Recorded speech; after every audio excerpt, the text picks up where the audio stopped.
نکالتا ہے، اور وہ انہیں پاس بلا کر ان سے تمثیلوں میں کہنے لگا کہ شیطان کو شیطان کیوں کر نکال سکتا ہے، اور اگر کسی بادشاہی میں پھوٹ پڑے تو وہ بادشاہی قائم نہیں رہ سکتی، اور اگر کسی گھرانے میں پھوٹ پڑے تو وہ گھرانہ قائم نہیں رہ سکتا، اور اگر شیطان اپنا ہی مخالف ہو اور اس میں پھوٹ پڑے تو وہ قائم نہیں رہ سکتا، بلکہ اس کا خاتمہ ہو جاتا ہے۔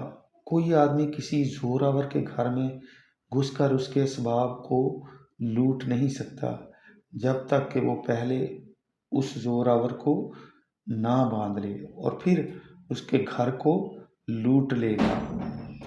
میں تم سے سچ کہتا ہوں کہ آدم ذات کو سب کچھ معاف کیا جائے گا، وہ نہ بلکہ کفر بھی جو وہ بکتے ہیں معاف کیے جائیں گے، لیکن جو روح القدس کے خلاف کفر بکے وہ کبھی معافی نہ پائے گا، بلکہ ابدی قصور کا مجرم ہے، کیونکہ وہ کہتے تھے کہ اس میں ناپاک روح ہے۔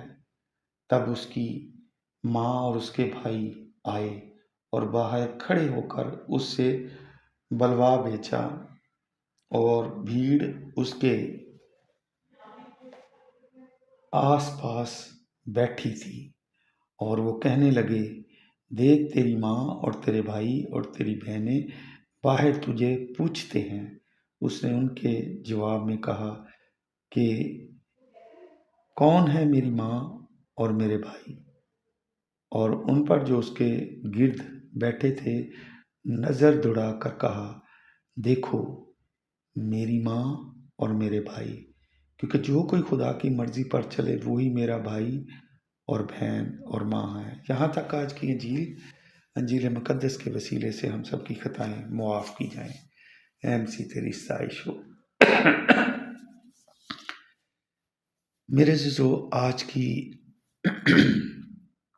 پہلی تلاوت میں آدم اور حوا کے پھل کھانے والے واقعہ کے بعد کا منظر ہے، یعنی جب دونوں میاں بیوی گناہ کر چکے تو خدا نے ایک چونکا دینے والے سوال سے آدم سے پوچھا کہ تو کہاں ہے؟ یعنی گناہ کے بارے میں ایک ڈرامائی تبصرہ کہ کس طرح یہ انسان کو خدا سے جدا کرتا ہے۔ خدا پھر آدم سے پوچھتا ہے کہ تجھے کس نے بتایا کہ تو ننگا ہے؟ یعنی اگرچہ خدا ہمارے تمام گناہوں کو جانتا ہے، پھر بھی وہ چاہتا ہے کہ ہم اسے بتائیں اور دانائی اور رغبت کے ساتھ اعتراف کریں۔ جب آدم اپنے بچنے یا فوراً معافی کی کوئی صورت نہیں دیکھتا تو وہ سارا الزام حوا پر لگاتا ہے کہ اس نے مجھے بہکایا، اور عورت سانپ کو ذمہ دار ٹھہراتی ہے۔ ہمیں ہمیشہ اپنے ضمیر کی ماننی چاہیے، اور یہ کہ شیطان کی ساری دلیلیں اور ترغیبیں دھوکہ ہیں۔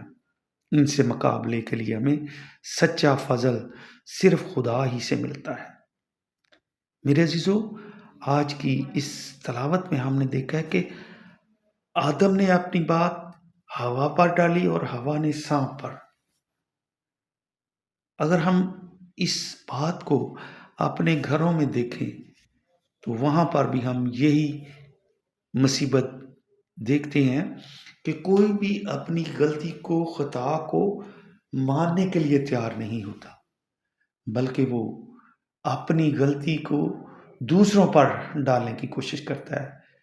شوہر بیوی پر ڈالتا ہے، بیوی بچوں پر ڈالتی ہے، بھائی بہن پر الزام لگا دیتا ہے کہ اس نے یہ کیا، اس نے وہ کیا، اس نے گلاس توڑا ہے، اس نے فلاں کیا ہے، اس نے مجھے گالی دی ہے، اس نے مجھے یہ کہا ہے، اور اسی طرح بہن بھائی کو کوستی ہے۔ اسی طرح ساس اور بہو کی لڑائی ہے، بیٹوں کی باپ کے ساتھ اور باپ کی بیٹوں کے ساتھ اسی طرح جھگڑے ہیں، کیونکہ ہر کوئی دوسرے کو قصوروار سمجھتا ہے، اپنے آپ کو بہت ایماندار سمجھتا ہے۔ میرے عزیزو، اگر اس تلاوت میں ہم دیکھتے ہیں کہ جب خدا مخاطب ہوا آدم کے ساتھ تو وہاں پر آدم بے شک کسی کی بھی غلطی تھی، آدم کی تھی، حوا کی تھی یا سانپ کی، وہ خدا سے معافی مانگ لیتا، خدا سے فضل مانگتا کہ اس کی معافی ہو جائے، تو ضرور خدا معاف کر دیتا۔ اسی طرح اگر ہم بھی اپنے گھروں میں کوئی غلطی کام ہو گیا ہے، غلطی ہو گئی ہے، قصور ہو گیا ہے، کوئی نقصان ہو گیا ہے، تو اگر ہم اپنے بڑوں سے معافی مانگ لیں تو وہ مار نہیں دیتے، قتل نہیں کر دیتے، بلکہ معاف کر دیتے ہیں۔ اس لیے ہمیں اپنی غلطیوں خطاؤں کو قبول کرنا چاہیے، خدا کے حضور معافی مانگنی چاہیے۔ جب ہم اپنی غلطیوں خطاؤں کی معافی مانگتے ہیں تو خدا معاف کرنے کے لیے تیار ہے۔ اس کا فضل، اس کی رحمت ہمارے گناہوں سے ہمیں پاک اور صاف کرتی ہے۔ ابھی ہم دیکھتے ہیں کہ یہ ایمان ہی ہے جو ہمیں کبھی کمزور اور بے دل نہیں ہونے دیتا۔ مقدس پولس رسول بھی داؤد کے نمونہ پر چلتے ہیں، یعنی جیسا کہ داؤد کہتا ہے کہ میں ایمان رکھتا ہوں اس لیے کہوں گا، اسی طرح مقدس پولس رسول بھی کہتے ہیں کہ میں ایمان لایا اور اسی لیے بولا۔ وہ ہمارے لیے بھی نمونہ چھوڑتا اور کہتا ہے کہ ہم بھی ایمان لاتے اور اسی لیے بولتے ہیں۔ اس طرح مردوں میں سے جی اٹھنے کی امید بھی ہمارے ایمان کو تقویت بخشتی ہے، کیونکہ ہماری یہ امید ٹھوس بنیادوں پر اپنا وجود رکھتی ہے کہ جس نے خدا یسوع مسیح کو زندہ کیا وہی ہمیں بھی یسوع کے ساتھ زندہ کرے گا۔ یہی امید ہمیں دکھ برداشت کرنے کا بڑا حوصلہ دیتی ہے، کیونکہ ہم جانتے ہیں کہ جب ہماری عرضی سکونت کا یہ خیمہ اجڑ جائے گا تو ہم خدا سے ایک عمارت پائیں گے، ایک ایسا مسکن جو ہاتھ کا بنا ہوا نہیں بلکہ آسمان پر ابدی ہے۔ آج کی انجیل مقدس کی تلاوت میں خدا یسوع مسیح کا ہیکل میں فقیہ سے سامنا ہوتا ہے۔ ان کا مقصد مسیح کی تعلیم میں خلل ڈالنا تھا۔ وہ خداوند کے بدروحوں کو نکالنے کو رد نہیں کر سکتے تھے، لہٰذا انہوں نے یہ مشورہ یہ مشہور کر دیا کہ اس میں بدروح ہے اور یہ بدروحوں کو بال زبول کی مدد سے نکالتا ہے۔ تب خدا یسوع مسیح نے سب کو پاس بلایا اور انہیں دلیل دی تاکہ ان کا منہ بند ہو جائے کہ اگر شیطان ہی شیطان کو نکالے تو اس کی سلطنت کیوں قائم رہے گی۔ میرے عزیزو، خداوند یہ بھی کہتا ہے کہ انسان کے تمام گناہ اور خطائیں معاف کی جائیں گی، البتہ روح القدس کے خلاف کیا گیا گناہ کبھی معاف نہ ہوگا، کیونکہ وہ خدا یسوع مسیح کے اندر بدروح تصور کرتے تھے، حالانکہ وہ تو حقیقتاً پاک روح کا مسکن ہے۔ میرے عزیزو، یہ تلاوتیں ہمیں نئی امید اور ایمان کی مضبوطی بخشتی ہیں۔ پہلی تلاوت میں خدا کے نجات کے منصوبے کا آغاز ہوتا ہے۔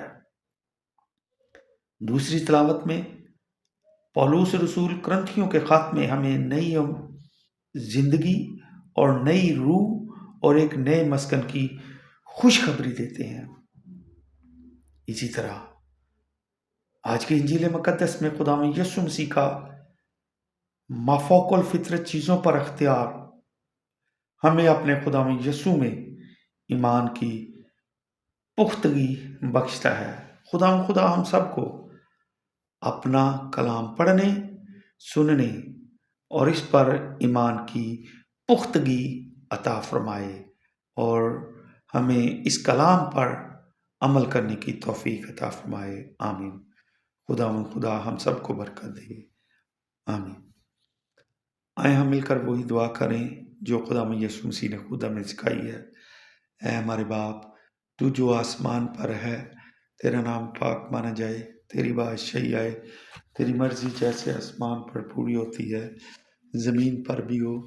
ہمارے روز کی روٹی آج ہمیں دے، اور جس طرح ہم اپنے قصورواروں کو معاف کرتے ہیں تو ہمارے قصور ہمیں معاف کر، ہمیں آزمائش میں نہ پڑنے دے بلکہ برائی سے بچا، کیونکہ بادشاہت، قدرت اور جلال ہمیشہ تیرا ہے، آمین۔